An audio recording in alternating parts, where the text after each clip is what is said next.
Always deserving of a good introduction, Steve Bone, who is what gold prospectors used to call a panhandler. He can smell a story miles away and spot a...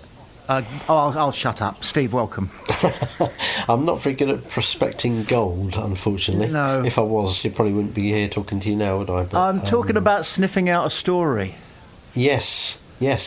I try to on occasions. I seem to have made a job out of it for quite a few years. Yeah. There's not many stories to sniff out at the moment, though, is there? Let's be honest. I've got a quick one that's only just jumped off the screen at me literally 30 seconds ago, which is that Neil Allen, the excellent sports journalist and friend of Pompey Sound and this programme, well. he is today still referring to the season that's just ended as this season. Is he? Oh, that's brave. That's a brave man, isn't it? Well, is that a conscious decision, or is he... Well, Chelsea played last night in a 24-25 cup final, didn't they? And the National League playoff final has not been held yet. That's at the weekend, so it kind of is this season. But for those of us who finished playing a month ago, that seems a bit old hat now, doesn't it? Exactly. We're welcoming Sam Stone back to the Pompey Sound fold. He's just landed himself a plum job on the golf circuit. He's a all-round sports journalist, although football is his... Likes his golf. And golf, yes, for those two. He said to me, would you like me to do a piece about the season that's just ended and a look forward? And I said, let's look forward as well, because it's exciting, isn't it? Yeah, and I know you're a bit peeved about the lack of names. Well, I am a bit because I've been hungry for news and for some exciting names, but there's just not many names doing the rounds this year. Seems to be fewer than usual. Given that we're now end of May, we've got a transfer window opening on the 1st of June, Sunday. I would have expected more new names to keep coming out now. I'd have expected a new name every couple of days, but we seem to only have had 4 or 5 names, and they're the same ones that keep sort of going round, and people, they get talked about, then they get forgotten for a week, and then people talk about them again and say they're still on the radar, and Pompey are still monitoring this player and that player. And I don't know why that is. And it's either because the market is very slow and it's going to start very slowly, and there won't be too much business done in this first 10-day transfer window or whatever it is, or it's that actually there are a lot of names that Pompey are looking at and they're just keeping them very close to their chest, and word is not getting out, and you kind of hope that it's the latter, really, because we want some signings, don't we? We're hungry for new additions. We always are. I think it would be good. It would be politic to sign somebody during this ludicrous first 10 days, and then it stops. Stupid thing. It stops for a week. Something to talk about, something to speculate and hope. Yeah, give fans a bit of a piece of meat, wouldn't it? To feast on. Pompey won't sign a player for the sake of it, just so as they can say they've done that, will they? Of course, and you wouldn't want them to. But at the same time, was it 2 years ago? In the summer transfer window 2023, so at the start of the promotion season, title season, we signed quite a few early on, didn't we? Did we sign about 6 by the end of June or something like that, I think? Yes, we wanted them in the building to work on. In the building, bodies in the building, wasn't it? On the grass. And we had them, and it worked. And we had people like Shaughnessy coming in, didn't we then? Paul was previous year. It would be nice to have at least one in that first 10 days of June, wouldn't it? It'd be nice if it was like a striker that we knew, that we'd heard of, that we thought might score goals if he came into the team, and that sort of thing. But will it happen? I don't know. There's mixed messages as well coming out from different people saying, I've heard some people say, no, there won't be much business done anywhere till the end of June. Then I've heard others saying, well, it'll take a week or two into June before it hots up. So I think it's all guesswork at the moment. I think they may have a few players potentially lined up. They might have some deals all but agreed. We don't know. But it's for now, we'll have to be content to speculate, won't we? It puts a spring in our step, doesn't it? The school I played football for, alongside John Messino's dad, he was a physics teacher, and he was on the round side of things, and he was called Philip Phillips, and John's dad and I used to joke that if nothing else, he does bring a Philip to the team. That's very good. It's not bad, is it? He had the name for it, didn't he? Yeah. But that's what we want, isn't it? We want to wake up in the morning and discover that there's something we can gossip about, so that the moaners can have a moan, that we should be spending more money, and the optimists who carry a raincoat can say we're going in the right direction. We can repeat the things we've said on social media for the last 20 years, and always will say on social media, but at least it gets our thumbs going.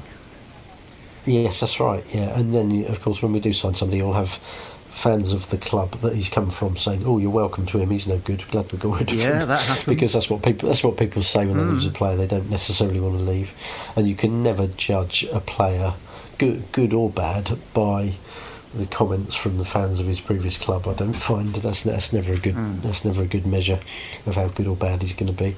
They'll either over-egg it or they'll underplay it. But yeah, it would be nice. I mean, even if we had a bit of a hint that one of our loanees was going to come back, that would be something, wouldn't it? I think there is. I think I've had a sniff of Rich Hughes, or maybe I dreamt it this morning, saying that you can't completely rule out Freddie Potts coming back. Yeah, that is exactly what he is. Yeah, don't get too excited, because if you read it, he's actually saying he's not surprised at all that West Ham have given Potts a long-term contract, because you can see what a good player he is. You can see that he's got Premier League potential, and I think Richard Hughes thinks that he's going to be part of Graham Potter's plans at West Ham next season. But West Ham haven't said that for sure. West Ham haven't sent a fax around to all clubs saying don't try to sign Freddie Potts because we're going to use him. But I think when it comes to it, that probably will happen.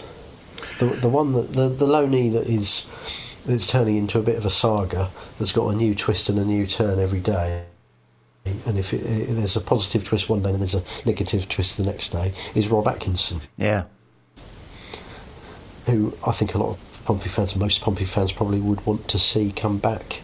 Did a good job for us, didn't he? He was the sort of defender we like, no nonsense, big, strong, good in the box at both ends and so on and so forth. There's been various sort of ups and downs to the whole story of whether we might get him back. I think Liam Manning first of all said he likes him and he wants him at Bristol City, and then there was talk of Liam Manning leaving Bristol City. Don't think he has. I'm now confused as to what's happened and what has only been talked about. I don't think Liam Manning has left Bristol City, has he? But he's been linked with other jobs. So he people has, saying, and poor Lamb, it's rumoured he's only going to get 42 million to spend if he goes to Norwich. That's nothing, is it? That's loose change in the wallet, isn't it? A packet of fags, isn't it? Come on. But then people were saying if he's not at Bristol City any longer, then the new manager might not want Atkinson, so that's good news for Pompey. And then yesterday, Alex Crook from TalkSport was saying that Bristol City want to sign a £1 million highly rated defender from the United States. So everybody's saying, oh, well, that's good. That means they don't need Rob Atkinson. Where we don't know, do we? We don't know if Bristol City are going to sign somebody, and where Atkinson still fits into the plan. So I think maybe because there's not been a lot of new names, people are sort of honing in on Rob Atkinson as a potential signing, and every time somebody sneezes in the Bristol area, they're looking for a new angle and to find as to whether that's good or bad for our prospects of signing him. So I guess we'll find out. It'll probably rumble on all summer, won't it? We'll probably day before the first game we might see him in a Pompey shirt again, but we'll see. Now, two reasons why I want to get your thoughts about Matt Ritchie. One is because he was a player whose name... Remember 5 minutes ago you were talking about players' names being bandied around and how excited everybody got. There was talk about Matt Ritchie, I think, almost from fans. before Yes. his name became even semi-official with the club. Fans Yes. wanted to. Yeah. They were saying, "What about Matt Ritchie? What about Matt Ritchie?" Yeah. And then yeah. in the end, he came. So there's one thing Yeah. to talk about there. The other thing is he's gone public now on the fact that he wants to play football forever. Yes, yeah. On that score, I was quite amused to see him described as an ageless 35-year-old. Okay. Yeah. I'm being frivolous, of course, because ageless means not as old as he.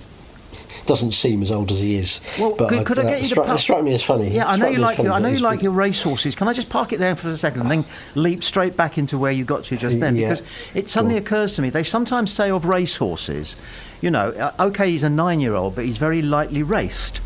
Okay, he's a 35-year-old, but for 2 seasons at Newcastle, he didn't hardly got a game of anything. Yeah, that's a good point. Actually. Is it though? Yeah, do you think that counts for something?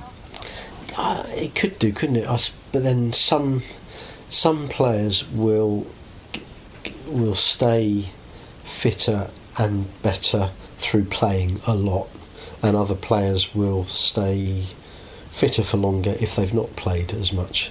Like a racehorse, perhaps, who's not been sort of pushed to the limit. I think Matt Ritchie is probably in the category where he's better the more he plays. Because he's obviously kept himself in very good shape right through his career. You'd have to stay at Newcastle for as long as he did and to play at the levels that he did with Bournemouth. And I think we saw last season he got when he was in and out of the side at the start of the season he wasn't particularly influential for us, was he? But when he got into that team and stayed there and played almost every week for a few months, we really saw the best of him. So yeah, I don't think he would come into the good that he was lightly raced category. But at the same time, 30, Matt Ritchie at 35 is probably as fit as a lot of other players at 31, 32. It's nothing to see a marathon being won by somebody who's in their 30s. Yeah, absolutely. So stamina isn't. It's not old. Speed, perhaps, that you lose half a yard. You lose a bit of speed, but you can keep going. But speed's not everything. If you've got the talent that somebody like Matt Ritchie has, then you don't need a lot of speed. You use your skill with the ball, don't you, to make up for a little bit of lack of speed. But yeah, no, I've read a couple of interviews with him where he talks about how much he just still loves playing football as much as he did 20 years ago. About how much he learnt from Eddie Howe, yes, at Newcastle in terms of the pressing game and so on. Not just at Newcastle, but at Bournemouth as well, I think. Wants to carry on playing football, wants to play football every week, which, and we've talked on here, haven't we? Is he seen as someone who next season will be playing every week? We're not sure, are we? And there's a slight worry that he might be seen as either he or the club might think it is better for him to move on if he's not going to play every week. We hope not. I'd rather see him stay, even if he's only going to play 25 or 30 games, which might be acceptable to him. But yeah, it's nice to hear a player talk like he does. He's almost like an 18-year-old still, isn't he, enjoying his football? He wants to be out there. He appreciates what he's got here it's his boyhood club, and the fans love him. Last season, I think, meant a lot to him. So I hope he's still here and a regular in the team. One thing I wanted to get your thoughts about when I read that piece by Matt Ritchie, it was an interview, but it was first person. He said about his own stamina. He said, and this intrigued me. I thought I'll ask Steve about this. He said that when the squad have a 1600 metre race, he generally finishes around about third. Now, that means your comments on his speed and stamina there, because that sort of distance is a bit about speed and a bit about stamina. Yes, but why 1600 metres? Is that 4 laps of the pitch? It's a mile, isn't it? Is that 4 laps of? I don't know. I can't work out. Why 16? It was very specific. He specifically said 1600 metres. That's interesting, isn't it? I don't know. I'm now trying to mentally work out how many metres it is around a football pitch, because I only know a football pitch in yards. I know a football pitch is 100 yards long and 50 yards wide or something. Oh God, I'll do this 70. On my phone whilst you continue to entertain us. It's about 3. So I think if you were to run around a football pitch, it's about is it about 340 yards or something like that? Don't know. I remember doing the 1500 metres is the more sort of accepted athletic distance, isn't it? And I remember doing that at school and always being last because I didn't have any stamina even for that distance. That's why I've never run a marathon, among other reasons. It's quite impressive if he's finishing third, though, isn't it? That's so key, isn't it? And up against a lot of younger, fit players, and they're competitive. Somebody wants to win that. Yeah, well, they all do probably. Yeah. And he does very well. I wonder who finishes first. Did he reveal who finishes first? No, there's so many things. Sometimes when you learn something, you realise that there are many that you know less than you did before you learned the little thing you've learned. And I want to know who's Pompey's best 1600 metre runner. Yeah. And I'd love to see the statistics on who has the most metres per minute on the pitch, because you can't say that somebody runs 7 kilometres. On the pitch, which is good. If they do that in 68 minutes, that's extremely good. Yeah. If they're on for the whole 98, that's average. So you'd have to do metres per minute on the pitch. And I reckon Richie's up there. I was just going to say that. Yeah, I'm thinking about some of those games last season where he did so much of the pressing, didn't he? And somebody like Callum Lang would be up there as well. Chases every full-back down into the corner, doesn't he, thinking he might get a sniff of goal. I'll tell you who doesn't. Yet everybody thinks he's, the bee's knees, and he is Freddie Potts. He's a George Graham, he's a stroller. Yeah, strolls around, yeah, exactly. Imperiously. Doesn't expend any energy that he doesn't need to, does he?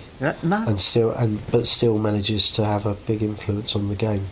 Yes. Different styles suit different players, don't they? And at the same time, different players have different jobs in the team. Of course, there will be some in the team that John Bassinio wants to see cover 7 kilometres, and there'll be others where he's told them don't run if you don't have to.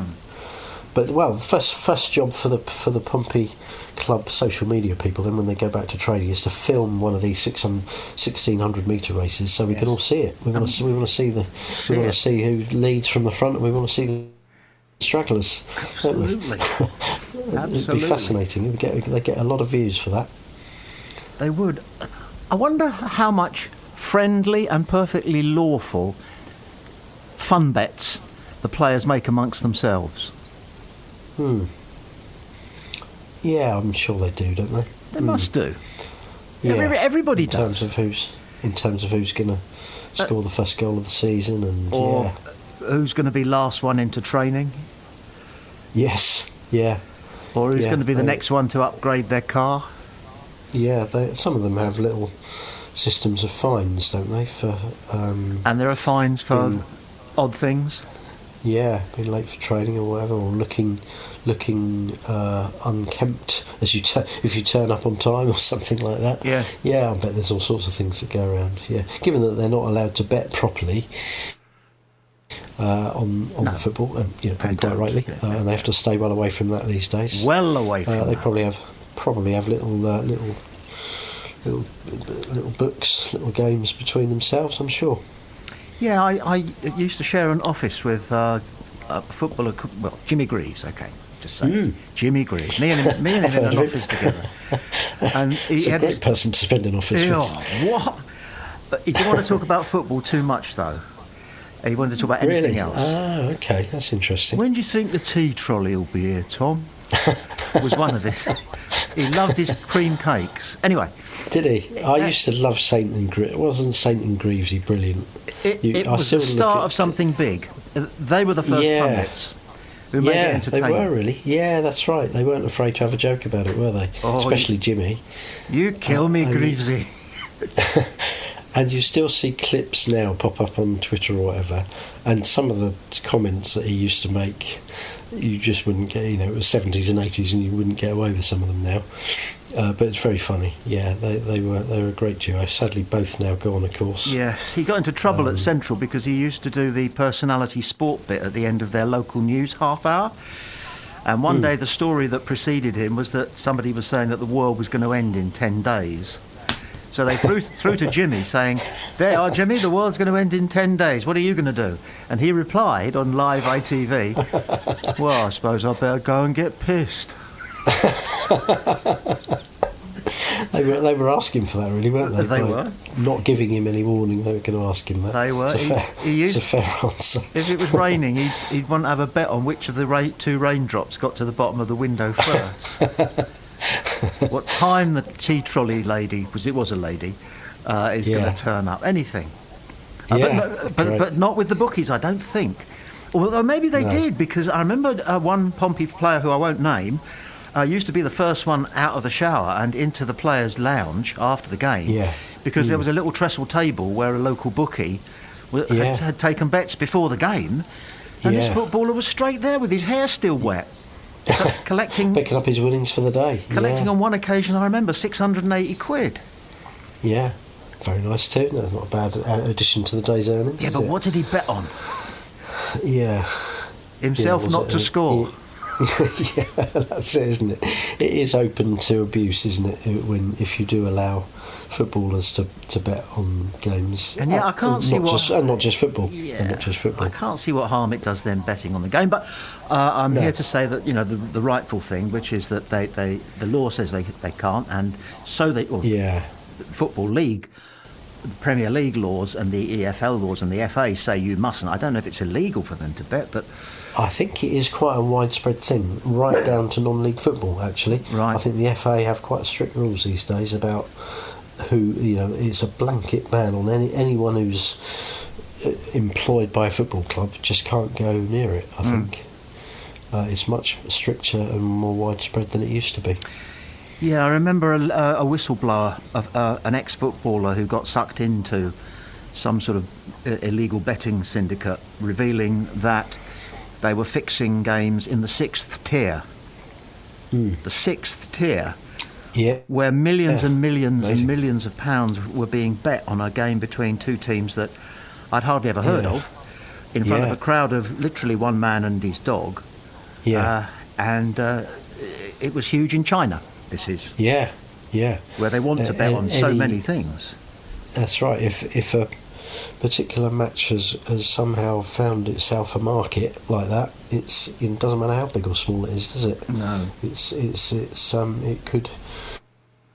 It could make big money for people if it's used to that end. Yeah, tricky one to it is. Well, to police, isn't it? That's a very nice profile in the round of Matt Ritchie. I think we've covered everything there.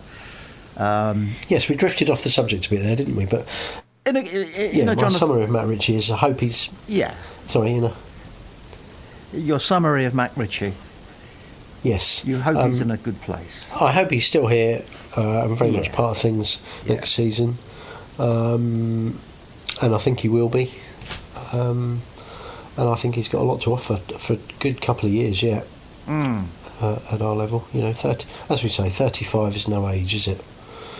No, it really isn't now. They're playing tennis at the moment over in Roland Garros, and the number of players who are nearly 40 who are still doing it. Stan Wawrinka's 38, Gael Monfils is 38, Djokovic is around about that.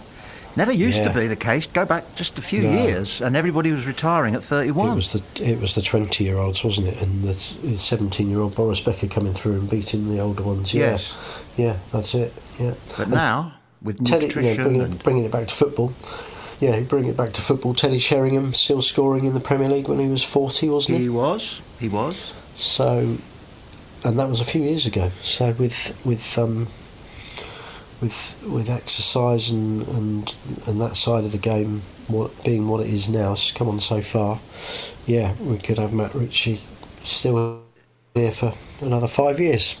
And that takes us nicely on to Marlon Pack, who today's Thursday. We talk to Steve every Thursday on Pompey Sound, and of course it's podcast as well, so you can pick him up anytime you want. But today, John Messino is talking in glowing terms about Marlon Pack. He is, yeah. And it's no surprise really, but I think what he has said about him is worth saying, because I think at the end of the season, he was another one of those where people were looking around the squad and thinking, well, who might not be here next season? And I had a few people say, well, Marlon he's not first choice midfield player, and probably won't be next season. He's not going to play much in defence unless we have 6 injuries again. What's he going to do? But actually, look at the number of games he played last season. I think he made 41 appearances last season, including from the bench. Really? Which isn't, that's not quite ever present, but it's not far off, is it? And only I think 4 players played more times than him, and that is, if you were to think, if you didn't know that and you were to think back to last season, you think, oh, Marlon Pack was in and out of the side and didn't play much in midfield and filled in at defence a few times. So I think Marlon is still very important member of the squad, and as John Messino said in this interview that you talk about today, and I think it's on portsmouth.co.uk, isn't it? It's not just his place in the team, but it's his place around the place as well as club captain. He's a leader, he's a great sort of role model to the younger players, he's a bit of an ambassador, does a lot of work out in the community and so on, and the manager has certainly said I think the word he uses is pivotal to this club at the moment. So I think any sort of thought that he might be moving on anytime soon have probably gone, if you read that interview. What we don't know, I suppose, is what Marlon Pack thinks his role should be next season. Does he see himself getting into that midfield and playing regularly? I actually don't think it's impossible that he could play a fair bit in midfield. Depends who we sign, doesn't it? Well, but at the moment, if the season started tomorrow, it'll be him and Dazal in central midfield. That is where we stand at the moment.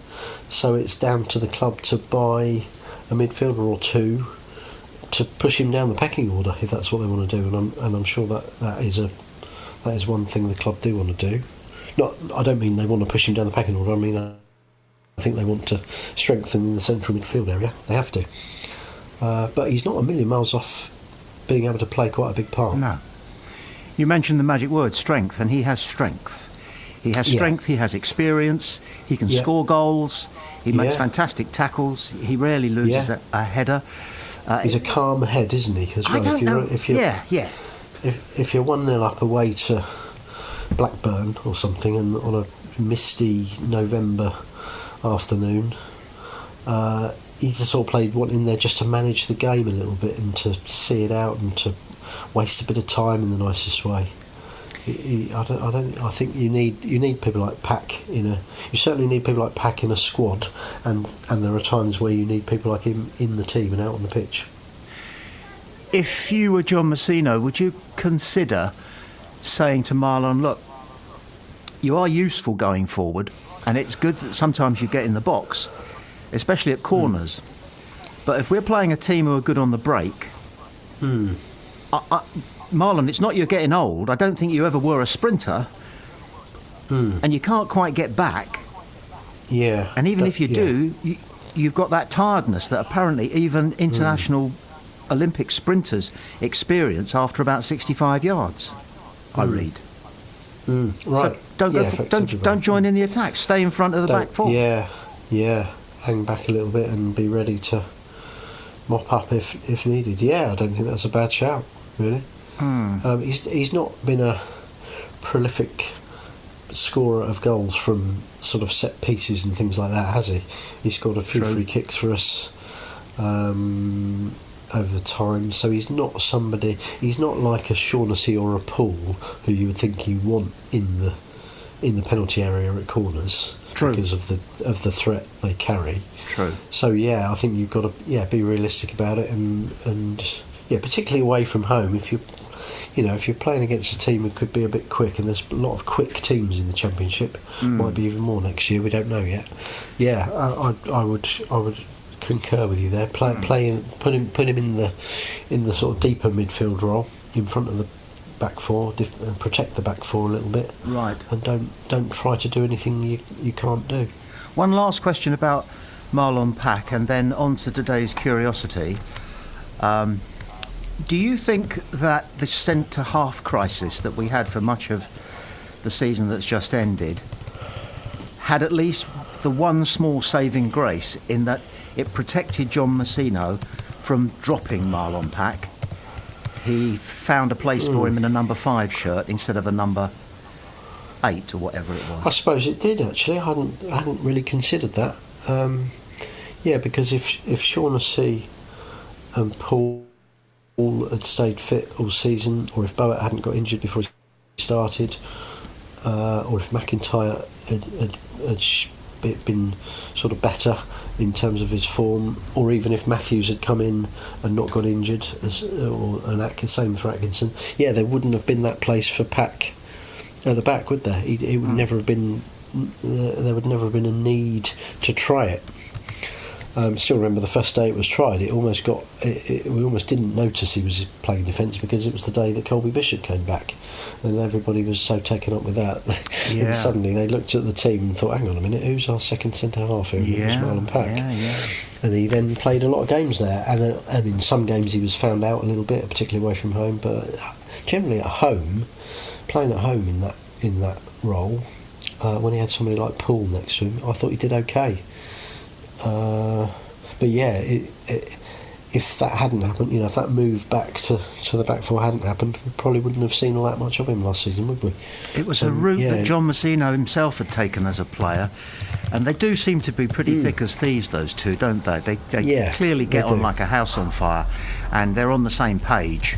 Yes. During every match, throughout the match, they're concurring all the time on the touchline. Yes, which is fantastic for us.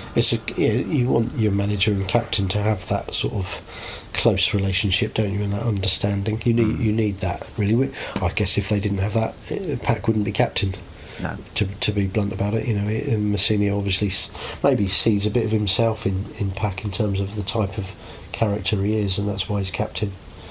Be an interesting call, the armband on day one. Yeah, it will. I mean, if Pack is in the team, it'll be Pack, I would think. He was against Hull, wasn't he? He was, yes, that's right. Came back in and did have it. I think if you're the club captain and you're in the team on a particular day, you are probably more often than not going to be the captain. Unless there is, we don't know how next season's going to pan out, but if it pans out that Pack is not playing much and that somebody like Regan Poole is first choice centre half and is staying fit, maybe he'll become captain, or maybe somebody that we haven't yet signed will come in and be captain. Some other midfield player might be a great leader of men who might take on the armband. And of course Matt Ritchie is the other contender. If he is still here and playing, he's good captain material as well. You can see, can't you, during a game he does so much sort of shouting and cajoling of the other players, so that's the sort of type of character you want with the armband. Let's get on to a curiosity that you first raised on Pompey Sound, it must be a couple of weeks ago now, in which you said there was a game of football in which a side had to score an own goal for some reason. Is that right? There is, and I've got to confess, I have not got it in front of me. Oh, don't worry. To regale the listeners with this week. Next week. But the next week, that'll get them hanging on, you see. Get them on the edge of their seats for next week. Oh, and with one bound he was free. That's how they used to do it in the Saturday morning cinema. All right, another piece of... Go on. No, I was just going to say, there was a game in the 1990s, just to sort of tease it a little bit, where a team realised that they needed to score an own goal to give themselves a chance of progressing in an international tournament, and did so, and then the other team realised what was happening and realised that they then needed to score an own goal, which meant that the team who had scored the own goal needed to defend both goals at once. No. It sounds too mad to be true, doesn't it? And it's all because of FIFA messing around with the golden goal rule. and I shall bring the full story in all its glory to Pompey Sound listeners next week. I look forward to it. When I trained as a referee, which I did, and I passed, but I gave it up straight away because I didn't enjoy it. No. We were taught about a thing that no longer exists, a rule called ungentlemanly conduct. Yes. Does it no longer exist? Well, it's unsporting behaviour. It went from ungentlemanly to unsportsmanlike, and then in this new age we live in, it's now unsporting behaviour. Right. The examples we were given of ungentlemanly behaviour was a team who tried to run the goalkeeper would place the ball in between two of his teammates, right, and they would wedge it against their sides, not their arms, their sides, and run the length of the pitch. And that was covered. It's not specified, but the referee is entitled to blow the whistle or award an indirect free kick, and you don't see many of those nowadays. No, you don't. There's very few actually, which is a shame. Start-up referees still put their hand up in the air when there's a goal kick. Yes. Because I believe that's an indirect free kick. But anyway. Right, yeah. Yes. I do like it, just as an aside, there's nothing funnier than an indirect free kick about 8 yards from goal, is there? Oh, where you've got where the wall are back on the line. Yeah. And actually it's quite difficult to score from those situations because you just haven't got enough space and time to do it. But that's always funny. Yes. It used to be when the goalkeeper picked up a back pass, didn't it, or something like that? Yeah. And you used to get indirect free kicks for obstruction as well, didn't you? Obstruction. And I played against a guy who did what Ozzy Ardiles used to do, which was, as you're running towards the edge of the area, you just put your hand out in front of you, right? And anybody running into it, you haven't pushed them; they've run into your hand. Yeah, okay. That's how he got past you. He would just push you out the way. And I said to the referee, he can't. Surely he can't do that. He's just acting like a snowplow. And the referee said, "But you're the one who runs into his hand." So if anybody's committed... That's very clever, isn't it? Well, better not catch on. No, Anyway. They'll have to change the laws again. Change the laws again. As ever, Steve, a breath of fresh air on this humid early summer day. Thank you. Yes, well, it's a pleasure, as always, to talk to you.